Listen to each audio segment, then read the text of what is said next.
Hello guys, कैसे हैं आप सब। आई होप सब लोग अच्छे होंगे। स्वागत है दोस्तों आप सभी का अपने यूट्यूब चैनल मैथ साइंस की दुनिया में। मैं आपको बताने वाला हूं, जैसा कि चैप्टर का नाम है मोशन और टाइम। तो मोशन कितने प्रकार के होते हैं और मोशन को जो मेजरमेंट किया जाता है स्पीड, तो स्पीड की यूनिट क्या होती है और जो आपके व्हीकल्स वगैरह होते हैं उनमें जो डिवाइस लगा होता है वो कैसे मेजरमेंट करता है ये भी बताने वाला हूं।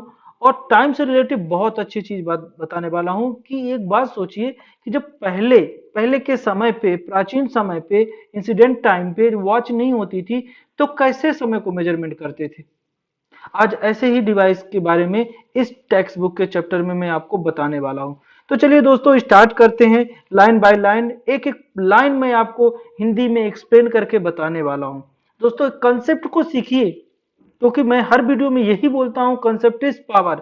अगर आप कंसेप्ट सीख जाएंगे तो किसी भी टाइप का आपका आंसर होगा आप कर पाओगे दोस्तों। तो चलिए स्टार्ट करते हैं बिना कुछ समय गंवाए और चैप्टर को एकदम बढ़िया अच्छे से समझते हैं। और अगर आप चैप्टर को समझना चाहते हैं, कंसेप्ट सीखना चाहते हैं तो बिल्कुल वीडियो के लास्ट तक जरूर देखिएगा, आपको 100% समझ में आएगा।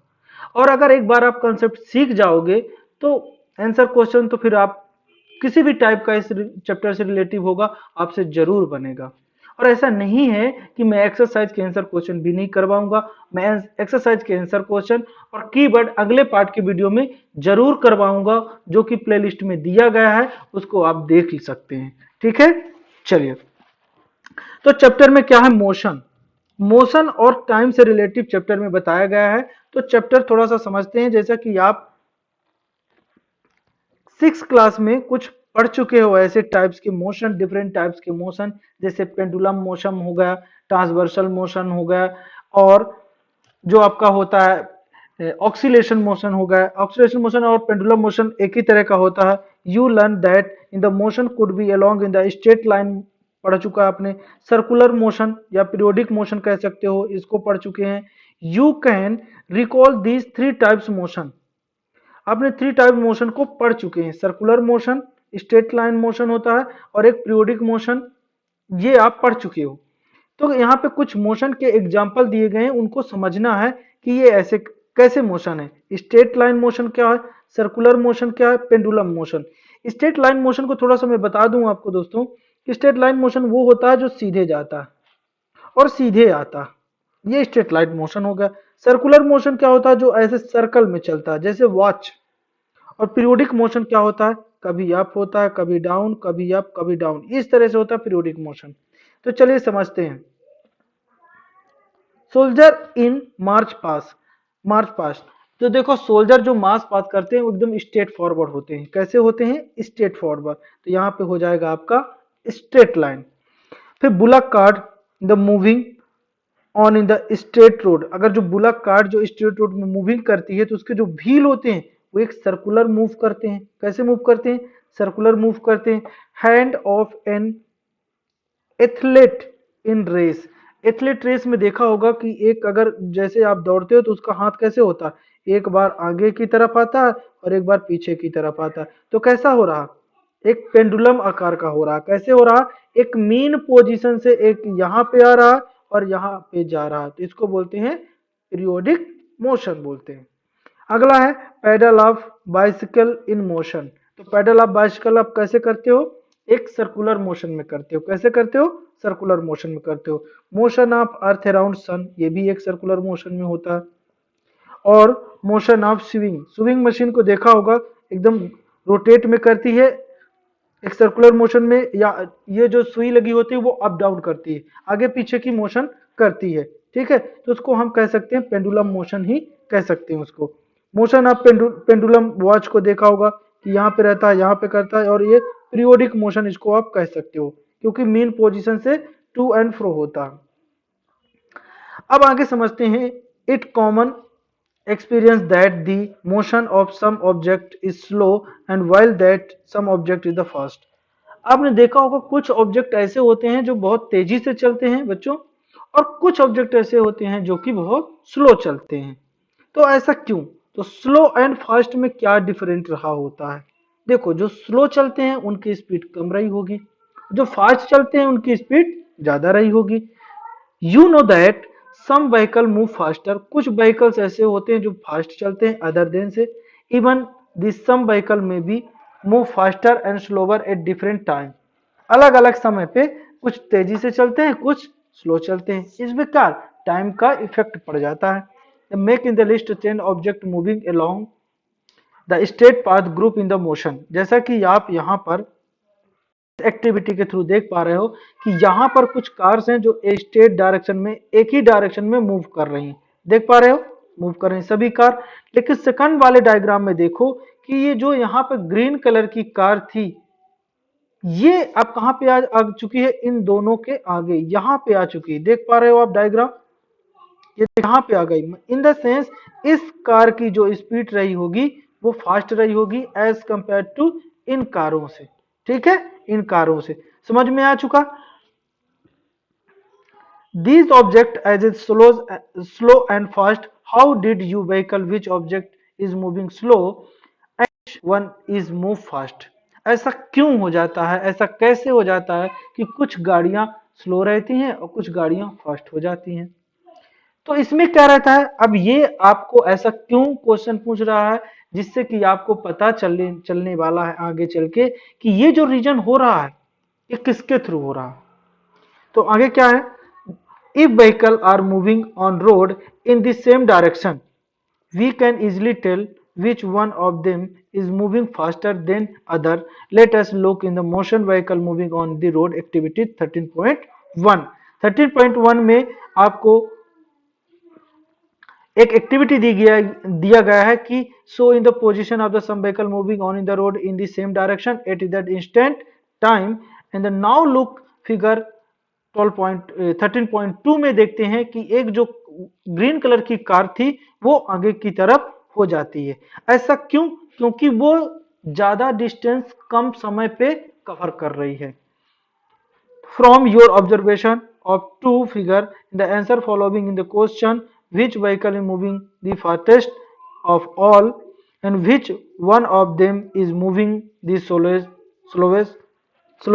of all? The distance moved by object in given interval of time can help us to decide, मतलब वहां पे डिस्टेंस को देखकर हम डिसाइड कर पाते हैं कि कौन सी कार फास्ट चल रही है और कौन सी कार स्लो चल रही है। For example the imagine that you have gone to see off your friend at the bus stand and suppose you start in the pedalling your bicycle.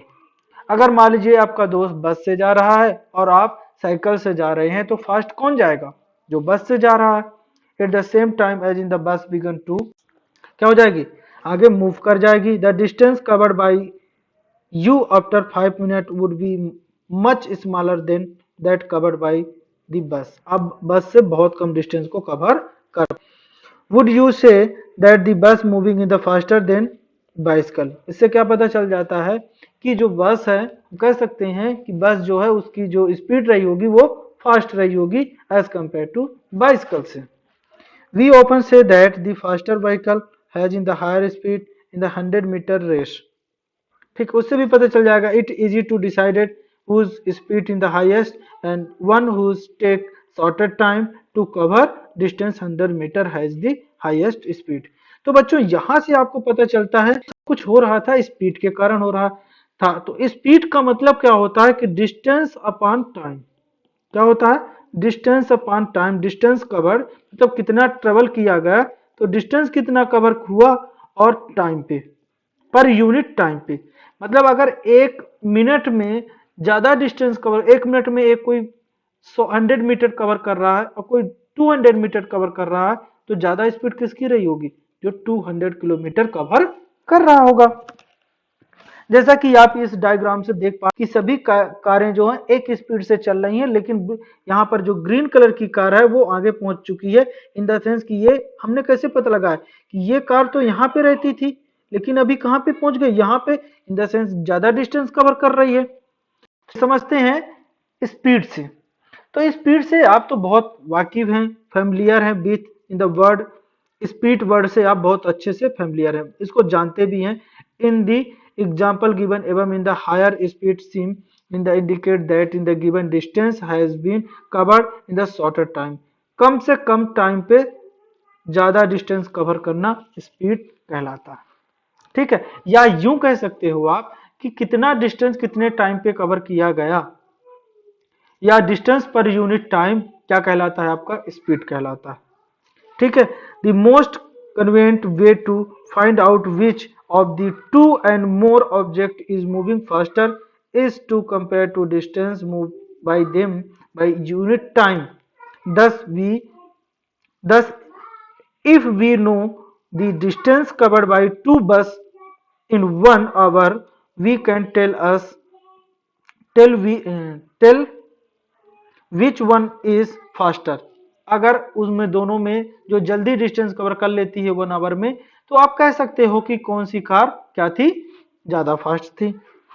We call the distance covered by an object in unit time as a speed. कोई भी car, कोई भी object, कोई भी बस अगर distance cover करती है यूनिट टाइम पे, तो उसको हम क्या कहते हैं, स्पीड कहते हैं। ठीक है, when we say that a car is moving with a speed of 15 kilometre per hour, कोई कार की स्पीड अगर 50 किलोमीटर पर आवर है, it implies that it will cover distance of 15 kilometres in 1 hour. इसका मतलब ये है कि वह कार क्या कर रही है, 50 किलोमीटर की डिस्टेंस कवर कर रही है 1 आवर में। ठीक है, 1 our. However, a car seldom move with the constant speed for 1 hour। मतलब इसका मतलब हुआ कि वह 1 घंटे तक कंटिन्यू एक ही स्पीड पे चल रही थी, मतलब कि 50 किलोमीटर की स्पीड पे चल रही थी। In fact, it start moving in the slowly and then pick up speed। पहले तो स्टार्ट जब हुई थी वो तो स्लो से चल रही होगी, मतलब ये मैं कह सकता हूं इसकी जो कार की एवरेज स्पीड रही होगी वो 50 किलोमीटर पर आवर रही होगी।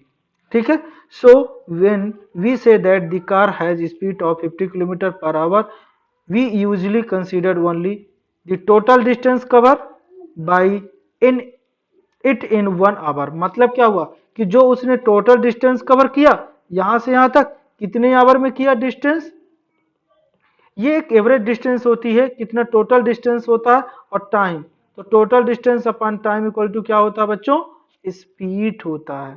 ठीक है, तो ये बात तो आपको समझ में आ गई कि स्पीड क्या होता है। लेकिन अभी एक बात परेशान करने वाली है बच्चों, कि जो ये स्पीड होता है इसका फॉर्मूला क्या होता है, और यूनिफॉर्म स्पीड क्या होती है, नॉन यूनिफॉर्म स्पीड क्या होती है। द कांस्टेंट स्पीड और not during that in the hour, क्योंकि जब बस कार यहाँ से चलती है तो एक कांस्टेंट स्पीड नहीं रहती। कांस्टेंट स्पीड का मतलब कि जिस स्पीड से वो इनिशियल पॉइंट से स्टार्ट होती है और फाइनल पॉइंट पे, तो ये स्पीड सेम नहीं रहती, क्योंकि उस स्पीड से वो स्टार्ट नहीं हो पाएगी और उसी स्पीड से वो रुक नहीं पाएगी। एक हम एवरेज स्पीड को काउंट करते हैं, कितना डिस्टेंस कवर किया और कितना टाइम लगा हुआ। We shall use in the term speed in the average speed for average speed. जो स्पीड टर्म यूज होता है वो एक एवरेज स्पीड रहा होता है। Speed is the total distance cover divided by the total time taken. Total distance cover and total time taken, ये होता है ये। अब हम समझाते हैं आपको कि नॉन यूनिफॉर्म स्पीड क्या होती है और यूनिफॉर्म स्पीड क्या होती है। अगर यूनिफॉर्म स्पीड का मतलब ये होता है बच्चों कि equal distance covered in equal time interval. अगर इक्वल डिस्टेंस कवर करती है, जैसे टू 1 घंटे में 2 किलोमीटर कवर करती है, तो अगले भी 1 घंटे में 2 किलोमीटर कवर करे, तो उसको कहते हैं यूनिफॉर्म मोशन। या अगर नॉन यूनिफॉर्म मोशन क्या होता है, unequal distance covered in equal time interval. जैसे मान लीजिए फर्स्ट किलोमीटर में उसने 2 आवर कवर किया, 2 किलोमीटर कवर किया, और सेकंड आवर्स में उसने 4 किलोमीटर कवर किया, तो ये क्या होगा, अनइक्वल होगा, तो इसको क्या कहते हैं, नॉन यूनिफॉर्म मोशन कहते हैं। ठीक है, तो यहां से ये बात तो समझ में आ गई कि मोशन चलो ऐसा होता है। लेकिन आप सोच रहे होंगे कि इस मोशन को मेजरमेंट कैसे करेंगे, तो बिल्कुल नहीं घबराना, आगे के टेक्स्ट बुक में आपको ये बताया गया है कि मोशन को कैसे मेजरमेंट करेंगे। बिल्कुल घबराने की बात नहीं है, एक एक पॉइंट टू पॉइंट मैं आपको लाइन बाय लाइन पढ़कर रीड कर समझाने वाला हूं, और सभी कंसेप्ट जो आपके माइंड में क्वेश्चन आ रहे हैं उनको क्लियर करने वाला हूं। अगर ऐसा कुछ क्वेश्चन रह जाता है तो कमेंट करके जरूर बताइएगा कि आपको कौन सा लाइन, कौन सा सेंटेंस, आपको पैराग्राफ समझ में नहीं आया है। ठीक है, तो we can determine this speed of given object one, we can measure the time taken by it cover in the certain distance. आपने क्लास 6 में भी ये सारी चीजों को पढ़ चुके थे। अब हम पढ़ते हैं मेजरमेंट ऑफ टाइम। टाइम को मेजरमेंट कैसे करते हैं। अभी तो नई टेक्नोलॉजी आ चुकी है, मॉडर्न हमारा कंट्री है, तो हमको पता चल जाता है कि अलग अलग डिवाइस के थ्रू हम उसको मेजरमेंट कर लेते हैं। लेकिन पहले के समय कैसे मेजरमेंट करते हैं, इसको भी यहाँ पे पढ़ने वाले हो आप। तो if you did not have in the clock would you in the decided what time in the day. अगर मान लीजिए घड़ी नहीं होती तब आप टाइम को कैसे पता कर पाते। दूसरा, have you ever in the wonder how our elder could tell us in the approximate time of in day by just looking in the shadow। पहले के लोग क्या कर देते थे, शैडो को देखकर बता देते थे लगभग कितना टाइम रहा होगा। How do we measure time in the interval in the month and year. कैसे, मतलब काउंट करते थे कि मंथ इतने हो गए और इतने ईयर हो गए, ये सारे कैलकुलेशन पहले कैसे हो पाते थे। ठीक है, तो अबर in the ancestor noticed that many events in nature repeat in themselves after definite interval of time। कुछ ऐसे नेचुरली चीजें होती हैं कि एक फिक्स टाइम इंटरवल के बाद रिपीट होते हैं।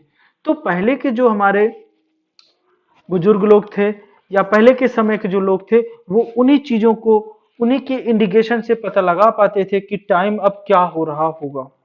ठीक है, फॉर एग्जाम्पल अगर हम बात करें, they found that in the sunrise in the every day. जैसे सनराइज अगर होता है एवरी डे होता है, और किस टाइम पे होता है, मॉर्निंग के टाइम पे होता है। The time between one in the sunrise to next was is called in the day. उसी के बाद जैसे समय उग जाता है, तो पहले के समय पे क्या करते थे कि जैसे जितने दिन सूरज उगा उतने दिन काउंट कर लेते हैं कि इतने दिन सूरज होगा। पहले ऐसे नहीं बोलते थे कि 20 डेज बाद ऐसा होगा, अगले मंथ होगा, ये सारे चीज नहीं चलता था। जैसे मान लीजिए कि आज सूरज हुआ तो सनराइज हुआ तो बोलते थे 5 सनराइज बाद ऐसा काम होने वाला है। तो 5 सनराइज का मतलब 5 डेज की बात हो रही थी। ठीक है, तो similarly the month was measure from in one new moon. और मून को कैसे, मंथ को कैसे मेजरमेंट करते थे, न्यू मून। जैसे आज एक बहुत बड़ा मून जो हमारे यहाँ पे एटमॉस्फेयर पे दिखता था या स्काई में दिखता था, तो उसी तरह जब एक बड़ा दिखता था तो मान लेते थे कि एक मंथ हो चुका। समझ पा रहे हो। तो जब नेक्स्ट मून आता था, न्यू मून, तो उसको मान लेते थे। और ईयर को कैसे काउंट करते थे, the fix time in the taken by the earth to in the complete one revolution of the sun। The often we need to measure in the interval of time which are much shorter than a day। क्योंकि जो time था वो बहुत shorted होता था। जैसे एक दिन में 24 आवर होते थे, अब पता चल रहा लेकिन पहले नहीं पता चलता था। ठीक है, the clock and watch in the perhaps the most common time measuring device है। Have you ever in the wonder how clock and the watch measures the time. Clock और वॉच के थ्रू मेजरमेंट कर सकते। The working in the clock in the rather complex but in the all they make use in some periodic motion. Watch जो कैसी करती है, periodic motion. The one of the most in the well known in the periodic motion is that of in the simple pendulum.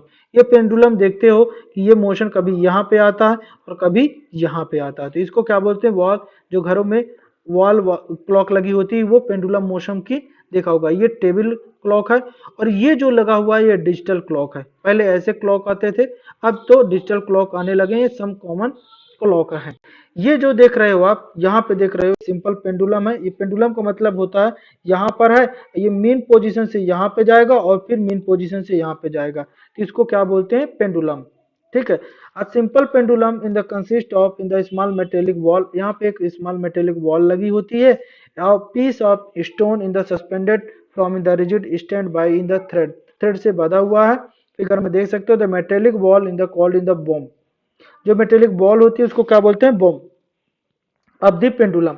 और show the pendulum at in the in its mean position, rest कहाँ होती है, एक mean position में होती है। When in the बॉम्ब of in the pendulum is released after taking it slightly to one side and it begins to move to and fro. अगर एक स्लाइड उसको लेकर यहाँ पे हम छोड़ देते हैं तो पहले ये ऐसे जाती है, फिर ये ऐसे रिटर्न आती है, मतलब ये ऐसे होता रहता है आगे पीछे की तरह, तो इसको बोलते हैं to and fro. The to and fro motion of the simple pendulum is an example of periodic and oscillatory motion का एग्जाम्पल कहते हैं इसको। तो बच्चों यहां से आपको ये समझ में आ गया होगा कि ऑसिलेटरी मोशन और पेंडुलम मोशन क्या होता है। ऐसी बॉडी जो आगे पीछे एक मेन पोजीशन से रन कर रही है या आगे पीछे जा रही है आ रही है, उसी को बोलते हैं ऑसिलेशन। ठीक है, द कंप्लीट वन साइकिल अगर वो ऑसिलेशन कर लेती, जैसे मान लीजिए यहाँ पर है और यहाँ से वो यहाँ गई और यहाँ से फिर यहाँ गई और फिर रिटर्न आ गई, तो उसको बोलते हैं वन साइकिल। मेन पोजीशन ओ से मूव कर जाए एक बार ए टू ए तक and to B to back O तक, तो इसको बोलते हैं वन। जैसे मान लो यहाँ से गई यहाँ जाए और यहाँ से यहाँ जाए और रिटर्न आ जाए, रिटर्न यहीं पर आ जाए, तो इसको क्या बोलते हैं, वन साइकिल बोलते हैं। Pendulum also complete one oscillation when in the bomb move from one extreme position A to other extreme position B and come back A, ऐसा होता है। The time taken by the pendulum is a complete one oscillation is called in the time period। अब जो एक complete cycle complete कर लेता है pendulum, पहले यहाँ पे था, यहाँ से यहाँ पे गया और यहाँ से फिर यहाँ पे गया और फिर यहाँ पे आ गया, इसी को बोलते हैं टाइम पीरियड। मतलब एक साइकिल कंप्लीट करने में जो समय लगता है उसको हम टाइम पीरियड कहते हैं। 13.2 जो एक्टिविटी है आपका दोस्तों, the setup the simple pendulum आज द शोन इन फिगर 13.4 ए आप देख पा रहे हो, ये एकदम सेटअप है, रेस्ट में है। And the thread and the string length in the nearly in the 1 metre, switch off any fan nearly let in the बॉम्ब in the pendulum come to rest at this mean position. कहाँ पे हो जाता है, main position में rest जाता है। Mark the mean position of बॉम्ब on in the floor below, यहाँ पे बिलो पे मार्क कर लेते हैं। And the bell wall behind, ठीक है, on the wall behind it, ठीक है। To measure the time period of the pendulum we will need a stop watch, या स्टॉप वॉच लगा सकते हो। However if the stop watch is not available the table clock लगा सकते हो या wrist वॉच का यूज कर सकते हो आप। To set the pendulum in motion, the gently hold to bomb and move it slightly to one side and make sure that the string attached to bomb is taut while you displace it, और वो क्या हो जाएगी, अपनी position से displacement हो जाएगी। Now release the bomb from its displaced position, remember that the bomb is not to be pushed when it is released। मतलब अगर आप उसको क्या करोगे कि जब तक उसको फोर्स नहीं लगाओगे जब तक वो अपने मेन पोजीशन से आगे पीछे नहीं होगी, ठीक है। और उस टाइम पे हम क्या करेंगे, टाइम को वॉच की ग्लास को वॉच जो होती है उस पे टाइम को नोट कर लेंगे। तो क्लॉक में आपने टाइम नोट कर लिया, या वॉच में कर लो या wrist क्लॉक में कर लो, किसी में आप मेजरमेंट नोट कर सकते हो या स्टॉप वॉच लगा सकते हो। When the bomb is at its mean position instant of the main position you may note the time when the bomb is at one of extreme position, measure the times the pendulum take to complete 20 oscillation। मतलब कि जब हमने उसको measurement किया 20 oscillation वो आगे पीछे complete cycle कर चुकी थी और उसको हमने रिकॉर्ड कर लिया। द फर्स्ट ऑब्जर्वेशन शो में क्या पाया गया कि जस्ट द सिंपल, एक सिंपल पाया, the your observation could in the different from in this the repeat in the activity few time and the record your observation by the dividing the time taken in the 20 oscillation by 20 oscillation by 20 का मतलब ये होगा कि जो हमने get time लिया था उस पे उतने टाइम वो ऑसिलेशन कर चुकी, मतलब कि वो कितने यहाँ से हमको ऑब्जर्व हो जाता है कि एक मिनट में कितने ऑसिलेशन कर पा रही है। The get time taken for in the one oscillation or time period of the one pendulum is the time period your pendulum nearly the same in all case, ऐसे ही वो सेम ऑल केस में करेगी। अगला question आता है दोस्तों कि ये जो यूनिट ऑफ टाइम क्या होता है एंड स्पीड, स्पीड की यूनिट क्या होती है और टाइम की यूनिट क्या होती है। तो बेसिक जो यूनिट होता है टाइम का वो सेकंड होता है, और लार्जर यूनिट के लिए इसको हम मिनट में यूज करते हैं, और भी लार्जर के लिए इसको आवर्स में मेजरमेंट करते हैं। जैसा कि आप जानते हो कि 1 इक्वल टू होता है 60 मिनट, और 1 मिनट इक्वल टू होता है आपका 60 सेकंड होता है। ठीक है, तो यहां से आपको यह पता चल चुका है कि टाइम की यूनिट क्या होती है, सेकंड होती है। स्पीड की यूनिट क्या होगी, तो बच्चों देखो, जैसे मान लीजिए कि आप डिस्टेंस किस में मेजरमेंट करते हो, मीटर में, और टाइम किस में करते हो, सेकंड में, तो स्पीड की यूनिट क्या होगी, मीटर पर सेकंड। लेकिन जब हम किसी और बड़ी यूनिट पे जाते हैं किसी, तो मीटर पर मिनट में यूज कर लेते हैं, या किलोमीटर पर आवर में यूज करते हैं। These symbol of the all unit are written in singular. The speed in the written 50 kilometre and not 50 kilometre पर सेकंड। ऐसे यूज नहीं कर सकते, जैसे सेंटीमीटर में दिया है और उसको हम सेंटीमीटर सेकंड यूज नहीं करते। ठीक है, तो बच्चों यहां तक तो आपको अच्छे से समझ में आ गया होगा। लेकिन एक खास बात और मैं आपको बताने चाहूंगा कि जो टाइम पीरियड की डिस्कवरी की थी पेंडुलम में, वो कौन थे, वो गैलीलियो थे, जो उन्होंने 1564 में और 1642 के बीच में उन्होंने किया था। ठीक है, उन्होंने एक चर्च के पास बैठे थे और नोटिस किया कि एक lamp in the suspended from in the ceiling with in the chain was in the moving in the slowly from in the one side to other side. उन्होंने ऑब्जर्व किया कि एक चैन जो था वो एक साइड इधर जा रहा स्लोली स्लोली, और एक साइड इधर जा रहा। तो वहां से उन्होंने एक देखा कि ये कितने टाइम पे ऐसे ऐसे हो रहा है। तो वहां ही was surprise to find that his pulse beat, और ऐसे ही पल्स बीट होती है, एक निश्चित समय के बाद बीट करती है। The same number of time during in the interval which the lamp completed in the one oscillation। the Galileo in the experiment उन्होंने किया various pendulum to verify the observation to find in the pendulum of the given length taking the all with the same time complete one oscillation, and this observation led to the development of pendulum clock and winding clock, and the breast watches were in the refinements of the pendulum clock। तो वहां से उन्होंने time period के बारे में एक क्या किया, डिस्कवरीमेंट करने के बाद। तो दोस्तों यहां से तक तो आप ये समझ चुके हैं कि टाइम की यूनिट क्या होती है। अब हम आपको बताने वाले हैं स्पीड की यूनिट क्या रही होती है। जैसा कि बच्चों में पहले भी बता चुका हूं, फिर से बता दे रहा हूं कि स्पीड इक्वल टू क्या होता है, total distance cover upon time.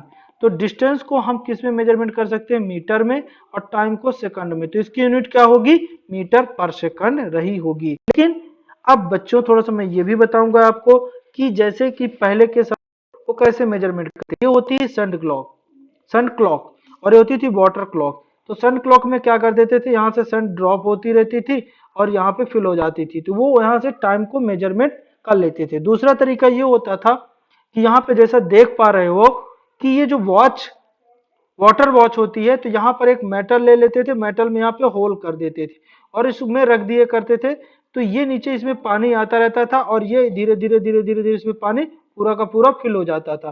तो वो यहाँ पे एक मेजरमेंट कर लेते थे कितना टाइम हो चुका। और ये तो देखते हो sun dial 8 in the Jantar Mantar Delhi में भी इस तरह से है कि इसके यहाँ पे सन डायल की मतलब इसको क्या बोला जाता है, सन डायल बोला जाता है। तो दोस्तों ऐसा इंसिडेंट टाइम में मेजरमेंट किया जाता था टाइम का। और यहाँ पे एक वॉल को भी दे सकते हो, स्पीड कैसे मेजरमेंट किया जाता है वॉल की। ठीक, यहाँ पे रस्सी कर दिया गया और यहाँ से बॉल को ड्रॉप कर दिया गया, तो बॉल यहाँ तक आ गई। तो यहाँ तक आने में एक डिस्टेंस कवर किया होगा और कुछ न कुछ टाइम लगा होगा। ठीक है, तो इस स्पीड को मेजरमेंट कर सकते हैं। तो बच्चों मैं आपको ये बताने वाला हूँ कि जो मैं बोल रहा था स्पीड को मेजर करने का डिवाइस का नाम क्या होता है। तो उस डिवाइस का नाम होता है स्पीडोमीटर, जो आपकी कार बाइक में लगा होता है। और ये स्पीडोमीटर जो होता है किलोमीटर पर आवर में काम करता है। ठीक है, किलोमीटर पर आवर में काम करता है। तो ये इस तरह का देख सकते हो आप कि ये डिवाइस में लगा होता है, ये स्पीडोमीटर होता है और स्पीडोमीटर से स्पीड भी पता चल जाती है और आपको ये भी पता चल जाता है कितनी किलोमीटर आपकी गाड़ी चल चुकी है। जैसे मान लीजिए आपका यहाँ पे निडल ये 80 पे है, तो मतलब अगर 80 पे चल रही है तो क्या होगा, 80 किलोमीटर पर आवर की आपकी कार की या बाइक की या गाड़ी की स्पीड रही होगी। अब डिस्टेंस टाइम ग्राफ क्या होता है। अच्छा, एक चीज और देखना, जैसे व्हीकल होता है स्पीडोमीटर से ये होगा, व्हीकल में एक चीज और पता चल जाता है कि डिस्टेंस, ये ओडोमीटर होता है। देखो यहाँ पे आपकी गाड़ी की स्पीड, ये वाला जो कांटा होता है ये ओडोमीटर होता है कि आपकी गाड़ी की स्पीड कितनी चल रही है। ठीक है, there in the also in other meter that measure in the distance move by the vehicle, this meter is known as the odometer. ये जो बीच में आपका दिख रहा है ना, ये वाला जो होता है इसको ऑडोमीटर बोलते हैं, कितनी गाड़ी आपकी चल चुकी है। ये वाला गाड़ी की आपका स्पीड बताता है, कितनी गाड़ी की स्पीड आपकी चल रही है। और ये वाला जो डिवाइस होता है इनसाइड जो देख पा रहे हैं उसको मैं ग्रीन से कर रहा हूं, ये क्या बताता है आपको, कितनी गाड़ी आपकी चल चुकी है। While going in the school in the picnic in the पहले decided note in the reading the odometer, मतलब बस का आप किसी कार का मेजरमेंट, जैसे मान लो कि यहाँ पे रीडिंग इतना ले लिया, कितने बजे, 8 बजे, 8 मॉर्निंग में। उसके बाद 10 बजे देखा कि कार की स्पीड इतनी जा चुकी थी, तो कितना डिस्टेंस हो चुका, 80 किलोमीटर चल चुकी कार। तो यहाँ पे एक ग्राफ बन जाता है कि रन कितना किया और ओवर कितना हुआ। तो इस तरह से यहाँ पे ग्राफ बना सकते हैं। ग्राफ ये इंडिविजुअल, इसको बार ग्राफ कहते हैं। ठीक है, जिसकी लेंथ और ब्रेड्थ होती है उसको बार ग्राफ कहते हैं। तो इस तरह से मेजरमेंट कर सकते हैं। जैसे यहाँ पे देख रहे हो नाइट्रोजन पाई चार्ट भी यहाँ पे यूज किया जाता है। तो ये पाई चार्ट होता है बच्चों। जैसे यहाँ पे नाइट्रोजन जो होती है 78% नाइट्रोजन होती है, यहाँ पे 21% ऑक्सीजन, अदर गैसेस जो रहती हैं वो इतने परसेंट येलो कलर में अदर गैसेस। ये क्या होता है, पाई चार्ट। इसका टोटल जो एंगल होता है वो 360 का रहा होता है। ठीक है, ये लाइन ग्राफ है। इस तरह से लाइन ग्राफ बनाते हैं कि अभी यहाँ पे जो वेट रहा होगा 20 पे इतने परसेंट या इतने ईयर में रहा होगा, फिर इतने ईयर में, इतने ईयर में, फिर सबसे ज्यादा जो बढ़ा वो 18 ईयर में बढ़ गया है आपका 70 किलो में, 70 केजी। ठीक है, 70 केजी बढ़ गया। तो इस तरह से ये इसको लाइन बोलते हैं और इसको बार ग्राफ। और ये जो होता है एक्सरे एंड, इसको बोलते हैं ग्राफ पेपर। ये होता है एक्स लाइन और ये होती है बाई एक्सिस, ये एक्सिस होती है और ये होती है बाई एक्सिस। तो इसमें भी मेजरमेंट कर सकते हैं कि इधर मैं कर लिया डिस्टेंस और इधर मैं कर लिया टाइम, या इधर टाइम कर दिया इधर डिस्टेंस कर दिया। तो इस तरह से इसमें भी मेजरमेंट आप कर सकते। ठीक है, ये देखो यहाँ पे 1 मिनट में इतना रहा होगा, 2 मिनट में इतना किलोमीटर चला। ऐसे ही यहाँ पे भी मेजरमेंट कर दे। अगर लाइन ऐसी सीधी जा रही है तो ये यूनिफॉर्म मोशन रहा होगा, यूनिफॉर्म मोशन। और अगर मान ली लाइन पहले ऐसी गई फिर ऐसी गई फिर ऐसी गई, तो ये क्या होगा, नॉन यूनिफॉर्म मोशन रहा होता है। तो ये सब एक्टिविटी, और आपको आई होप्स आपको ये चैप्टर समझ आ चुका होगा। जैसे कोई डिस्टेंस 5 किलोमीटर है और 1 सेंटीमीटर, तो यहाँ टाइम कितना लगा, 6 मीटर, 6 मिनट और 1 सेंटीमीटर। तो इस तरह से आप मेजरमेंट कर सकते हो अलग अलग स्पीड को। ठीक है, तो इस चैप्टर में यही था कि स्पीड क्या होती है, मोशन क्या होता है, टाइम मेजरमेंट कैसे करते हैं, और पहले के समय पे टाइम और मोशन को कैसे मेजरमेंट किया जाता था और अब कैसे करते हैं। तो आई होप्स बच्चों आपको समझ में आ चुका होगा। और मैं एक बात और बताना चाहता हूं कि अगर आप चाहते हैं कि मैं इन जो कीवर्ड्स दिए गए इनका मीनिंग और प्लस एक्सरसाइज के आंसर क्वेश्चन भी मिले, तो बच्चों आई बेल आइकॉन की बटन को प्रेस करना मत भूलिएगा, क्योंकि नेक्स्ट वीडियो में बहुत जल्द डालने वाला हूं जो कि इस चैप्टर के आपके एक्सरसाइज का सॉल्यूशन प्लस कीवर्ड की मीनिंग के साथ में उसको मैं एक्सप्लेन भी करने वाला हूं, जिससे कि आप तक आसानी से पहुंच जाए। दोस्तों अगर वीडियो अच्छा लगा हो तो लाइक सब्सक्राइब करना मत भूलिएगा। मिलते हैं बहुत जल्द अगले वीडियो में। तब तक के लिए आप सभी को मेरा यहाँ तक देखने के लिए हर बार की तरह धन्यवाद।